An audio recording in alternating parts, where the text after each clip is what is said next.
नमस्कार. यावर्षी धनत्रयोदशी शनिवार दिनांक 18 ऑक्टोबर 2025 रोजी येत आहे. या वर्षीचा दिवस खूप खास आहे, कारण याच दिवशी शनी प्रदोष आणि गुरु द्वादशीचा शुभयोग जुळून आलेला आहे. अश्विन महिन्यातील वद्य त्रयोदशीला धनत्रयोदशी असे म्हटले जाते. अशी कथा आहे की या दिवशी जो यमराजासाठी दीपदान करतो त्याला अपमृत्यूचे भय राहत नाही.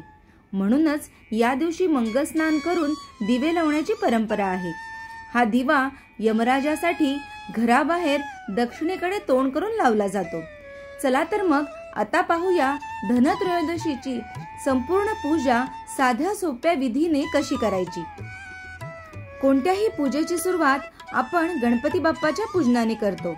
इथे मी माझ्या घरातील गणपती बाप्पाला प्रथम दुधाने आणि त्यानंतर गंगाजल मिश्रित पाण्याने स्नान घातलेले आहे.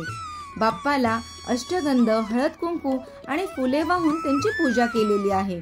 तुम्ही गणपती बाप्पाच्या मूर्तीची पूजा करू शकता किंवा या पूजेमध्ये एका सुपारीला देखील गणपती बाप्पा मानून त्याची पूजा करू शकता. याचबरोबर घरातील सर्व देवांना देखील स्नान घालून हळद कुंकू, अक्षता आणि फुले वाहून त्यांची पूजा करून घ्यावी. आता देवाऱ्याजवळ धनत्रयोदशीची विशेष पूजा मांडूया. या पूजेमध्ये मी धन्वंतरी देवाचा फोटो ठेवलेला आहे. धन्वंतरी हे हिंदू धर्मातील वैद्य आणि आयुर्वेदाचे जनक मानले जातात, जे भगवान विष्णूंचा अवतार आहेत. ते समुद्र मंथनातून अमृताचा कलश घेऊन प्रकट झाले आणि त्यांना आरोग्याचे देव मानले जाते. धनत्रयोदशीच्या दिवशी त्यांची विशेष पूजा केली जाते. आता आपण मंगल कलशाची स्थापना करून घेऊया. कुंकवाने स्वस्तिक काढलेल्या कलशामध्ये गंगाजल मिश्रित शुद्ध पाणी भरावं. त्यामध्ये हळद कुंकू, एक नाणं, फूल, सुपारी आणि अक्षता घालाव्यात. त्यानंतर त्यावर आंब्याची पानं ठेवावी आणि मग यावर एक नारळ ठेवावं आणि त्यावर हळद कुंकू लावून घ्यावं. ही कलशाची स्थापना आपल्याला लाल वस्त्रावर तांदूळ पसरून त्यावर करायची आहे. यानंतर आपण महालक्ष्मी मातेच्या मूर्तीला पंचामृताने आणि नंतर गंगाजल मिश्रित शुद्ध पाण्याने अभिषेक करूया. अभिषेक करताना आपल्याला जो देवीचा मंत्र येतो तो आपण श्रद्धेने म्हणावा. उदाहरणार्थ, ओम महालक्ष्मी नमो नमः, ओम विष्णुप्रियाय नमो नमः, ओम धनप्रदाय नमो नमः, ओम विश्वजनन्यै नमो नमः.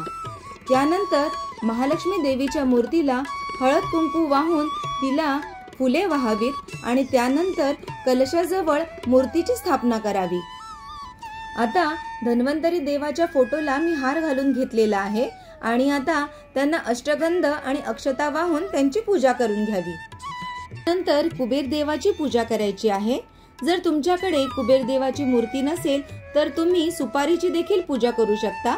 कुबेर देवाच्या मूर्तीला पंचामृताने आणि त्यानंतर गंगाजल मिश्रित पाण्याने अभिषेक करावा. अभिषेक करताना ओम वित्तेश्वराय नमः या मंत्राचा जप करावा आणि त्यानंतर कुबेर देवाची स्थापना करावी. आता व्हिडिओमध्ये दाखवल्याप्रमाणे 5, 7 किंवा 9 अशा विषम संख्येमध्ये मातीची छोटी मडकी घ्यावीत आणि त्यामध्ये वेगवेगळ्या प्रकारचे धान्य भरून त्यांची देखील पूजा करावी. इथे मी 5 छोटी मडकी घेऊन त्यात वेगवेगळ्या प्रकारचे धान्य ठेवलेले आहेत आणि त्यांची पूजा करून घेतलेली आहे. यानंतर देवांना धणे आणि गुळाचा नैवेद्य दाखवावा. धनत्रयोदशीच्या दिवशी या नैवेद्याला विशेष महत्त्व आहे.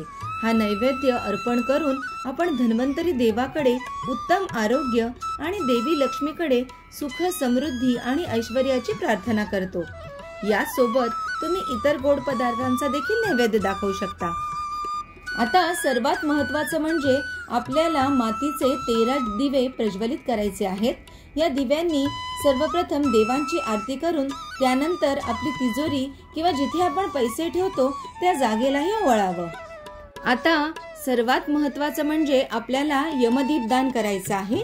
यासाठी कणकेचा म्हणजेच गव्हाच्या पिठाचा एक दिवा बनवावा. त्यामध्ये थोडं तिळाचं तेल किंवा साजूक तूप घालून त्यात एक नाणं आणि त्यावर थोडी साखर टाकून तो दिवा प्रज्वलित करायचा.